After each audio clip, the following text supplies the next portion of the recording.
My name is Faith. I'm very excited to be speaking to Nols Kotze today. He is the CEO of Carnivore Capital. Welcome. Thanks, Faith. Thanks for having me. Very excited to be speaking about the Plett Village Estate, a new development in Plett. I'd love to know, what is the vision of the estate? So, I don't want to take too much credit for the vision. It's actually the municipality that came up with the idea for the estate. As everybody knows, the coastal towns have experienced a massive growth and influx after COVID, semigration as they call it.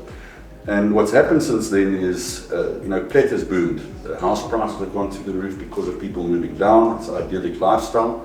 And there's been a massive growth in upmarket houses and a lot of new upmarket houses. The problem is the local people and working class people have kind of been pushed out of the market. And the municipality identified that. There's a massive housing need, whether it's house ownership, affordable house ownership, or affordable rentals. The compounding that fact is the fact that Plettenberg Bay is a tourist destination. And what you have is existing homeowners don't really, or reluctant to rent out their properties on a long-term rental. So tell us a little bit about how does Plett Realty kind of come into play with this whole development? So at Plett Realty, we are basically a division of KJA, which is a company owned by the developer. And we've gone into partnership with them. So I'm employed by KJA originally. And what we thought is, a lot of the agencies in town are really not development-based agencies. They're more resale agencies. And I think from a development point of view, it's quite a specific product that you need to know in order to get your development sold, which I think we've proved quite well, being a month and a half into the first phase of our sales, without really marketing the product, putting on Property 24 or anything like that. We've purely marketed locally. A lot of sort of paid for direct marketing campaigns have been utilised. And I think, we understand the product well, we understand what type of buyers needed for this product. And I think we've hit that nail on the head, and I think that a lot of that is missed by a more traditional real estate agency where they stick it online and hope for the best. So why has Carnivore Capital decided to offer these discounted prices to the local Plett community? So that was part of the attractiveness of the tendering process. It was one of the prerequisites. The municipality wanted to make sure that us as a development company don't come in and, we're a profit-driven organisation, as any business is. But they wanted to make sure that we as developers are forced in a way to provide value and pass on some of the value to the Plett residents and address that need for housing, for affordable housing. So what we did is part of the tender process, we could tender how many units we could fit on the site, and we managed to fit in 201 units based on our architectural designs and all the requirements and regulations. The municipality had a prerequisite that 120 of whichever amount of units you are able to fit on site have to go to Plett locals and have to go at a reduced price. Okay, so what kind of strategies have you guys used to reach your potential buyers? So what we've done a lot of targeted marketing online and on social media, as well as on Google, kind of directly selecting market groups for our advertising. So we've done a lot of specific paid for campaigns targeting specific markets. Obviously the first phase is only available to a local buyer, in the local Pretoria sort of area. So that's worked exceptionally well. And then what we've also done is we put up some billboards on the site. We're lucky that the property is, flanking the N2. So it's created a lot of visibility from that perspective. And what's the local kind of community interest been like with the first phase? It's been tremendous. I think if we could do more of these type of projects, I think this is the first project of this nature that I've seen in the country. It falls outside the normal government type of housing, RDP housing or FLISP housing, all these different schemes. It's a thing where a municipality has joined forces directly with the developer and given value directly to their residents. So the demand's been incredible. We launched 120 units, like I said initially, And our sales team, Plett Realty, who's been appointed as the managing or selling agents on the property, they've done a phenomenal job. We've sold out most of the units within a month and a half, with only a few left. So, if you take that into consideration what's happening in the rest of the country, developers don't usually sell that quickly. You've got 3 months if it's going well, 6 months if it's okay in a good area, and up to a year to sell 100 units in a development in Joburg, if you sell any at all at the moment, because the economy's down there. So yeah, the market uptake's been incredible. So if I'm a new buyer, what is the process that you take me through to actually get a unit? So you would basically, obviously it's available locally, so first prize would be to come into our offices on Main Street at the Plett Realty at the station. We've got big blown up plans for each floor. You would select your unit. Thereafter you pay a 10,000 Rand reservation fee, which can either be swiped on your card, which goes directly to the attorney's trust account, or is paid by EFT. Then once that reservation fee is paid, that unit comes off the market and gives us then time to sign paperwork and sign the OTP and all that fun stuff. Basically, we would then go through all the documents, get all the addendums signed, choose your finishes and all that fun stuff. It all goes into the paperwork and then that gets issued to the attorneys. There's 2 ways of financing the property. 1, cash, or 2, bond, or a bit of both. So essentially, it's pretty standard from a cash perspective. You would get guarantees within 30 days that would be sent through to the attorneys, and that secures the unit for you. If you are needing to raise a bond, the development is loaded with all 4 major banks, and we do have in-house bond originators that are dealing with it from mortgage banks. Before the OTP is signed, we can send you through to them, before you even pay the reservation fee in fact, we can send you through to them and you can get a pre-qualification as to what you actually qualify for in terms of getting a bond with any of the banks. What I think a lot of buyers and applicants don't know is that yes, you by yourself might not qualify for a bond, but you can do it in multiple people's names. There could be multiple applicants on one property in order to buy that, and then you own a percentage of it. If a finance is raised on the property, you only start paying for it once it's actually transferred into your name. It will take us, the developers, 13 to 18 months to build. So I'm saying to our buyers, it's available for occupation in the first quarter of 2026. And like I said, you take occupation, and then only once it actually transfers into your name do you start paying for the bond.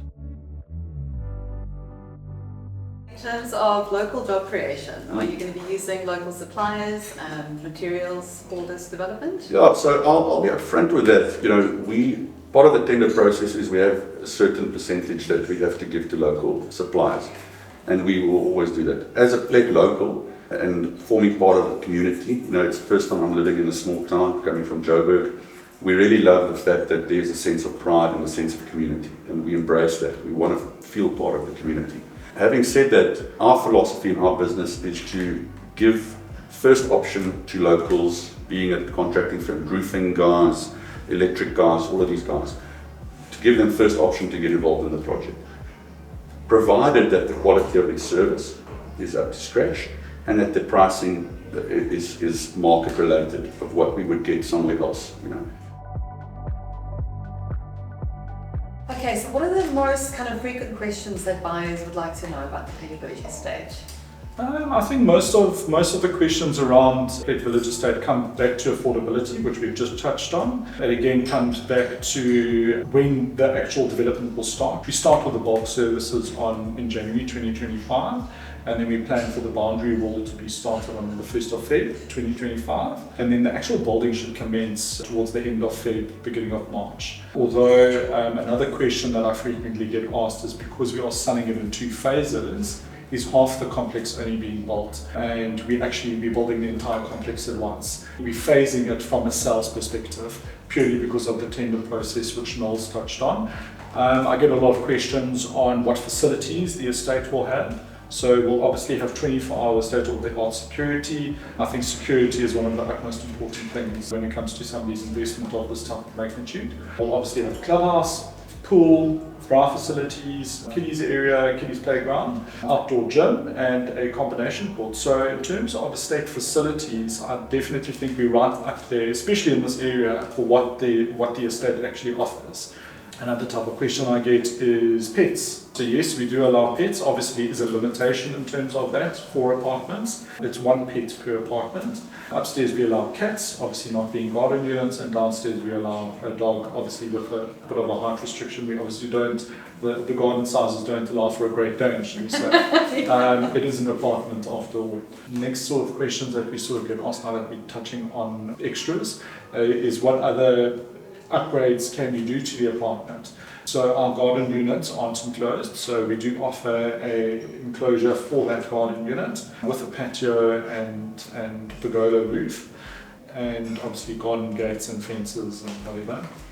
Other upgrades that we offer is a fully furnished upgrade, where we can actually fully furnish the entire unit from couch to cutlery to a hairdryer, in fact. Okay, so how will this local project support our local municipality? In many ways.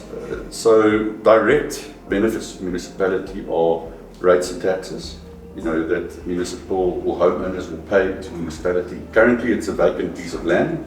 Nobody's paying, and it's owned by the municipality, so nobody's paying rates and taxes on it. You're going to have 201 apartments there, a few hundred million rands worth of property value, and the municipality charges a monthly tax, or annual tax, or a monthly tax on that. So the homeowners pay that over, and the municipality creates revenue from that. And then the municipality sells water, electricity, and charging for your sewer. So they make money from that. So that's a direct income to the municipality. On top of that, the local community benefits in terms of job creation. There's, during the construction phase, there's going to be various different contractors. You don't just have one building. You've got your main contractor and all the different guys, your plumbers, your electricians, all of these guys. So they get more work, and that in turn creates in their businesses more demand for more employees, for more labor, and they employ more people. And this is a 2-year plus minus development period. So for 2 years there's going to be quite a lot of work being created. After that it obviously tapers down, but then you've got further work. You've got your maintenance of the facilities. You've got the people living there that employ further people. So all of these things are long-term benefits. Sounds like this project's really going to impact the bow tie area. Yeah, Positive way. That area, there were some, every person has an opinion, and especially in small communities. We've got Facebook groups and WhatsApp groups, and people are often not informed or misinformed, and rumors spread very quickly in a small community. The thing is, that piece of land historically has been earmarked for some form of development for a period. There were rumors about really low class, really shoddy type of accommodation in that area, which wouldn't have been ideal. The average value of houses around that area is still an upmarket area. It's a nice area. You don't want to go and devalue everything else by doing a substandard product. The other thing is that land currently is a thoroughfare for a lot of pedestrians and people just illegally, you can't blame them, walking through the land. It also is a dump site where people illegally dump rubbish, building rubble and things like that. So from a security point of view, that's a risk. So the whole bow tie area, with us coming in there, we're closing off that access point. We are putting security in place. We are also contributing to the infrastructure upgrades in the area, specifically the electrical infrastructure, which we're spending a lot of money on. So you will have all of those benefits. So the bow tie area is getting a development that is a high finished, high spec type of development. Yes, the apartments are small and are of a lower price, but the spec and quality of the units and everything shouldn't detract from the value of the area. Another frequently asked question that I get is in terms of transfer duty and attorney's costs and that type of thing. So obviously, being a new development, there is no transfer duty. It's VAT. The prices that we are charging clients is VAT inclusive. So the only extra over and above cost that there will be is an attorney fee, the transferring attorney fee, which is a pre-negotiated amount down to 15,000 rand. So whichever apartment it is, it's 15,000 rand over and above the purchase price, which again, the 10,000 rand reservation fee will then go towards that. The 10,000 Rand reservation fee actually gets put into an interest-bearing account. So we'll earn a bit of interest over the next 18 months, and then whatever's left over to that 15 grand will be built into the client for the attorney's fee. If there is a bond raised on the property, and some people can get their bond register or bond attorney fees included in that bond, or there might be a bond attorney's fee that will be payable. That again will have to be covered by the purchaser. And in terms of units that are currently available? So sure, I think our marketing has really worked very, very well. We have very limited units available. We've got nothing on the ground floor that's available at the moment. We've got very little second floor units available, and we've got a couple of handfuls left of middle floor units. What can the future potential buyers expect from the estate? Yeah, so phase one, like I mentioned, is almost sold out. Phase two, we're aiming to launch within the next few months. It's the exact same product as phase one, but that is a product, or that phase we can now sell to not just big locals. That's where our profit in the development lies. So there we will increase the prices to a market rate, which, you know, we haven't finalized those prices, but it's going to be what you would pay somewhere else in Plettenberg Bay for that quality or that type of product.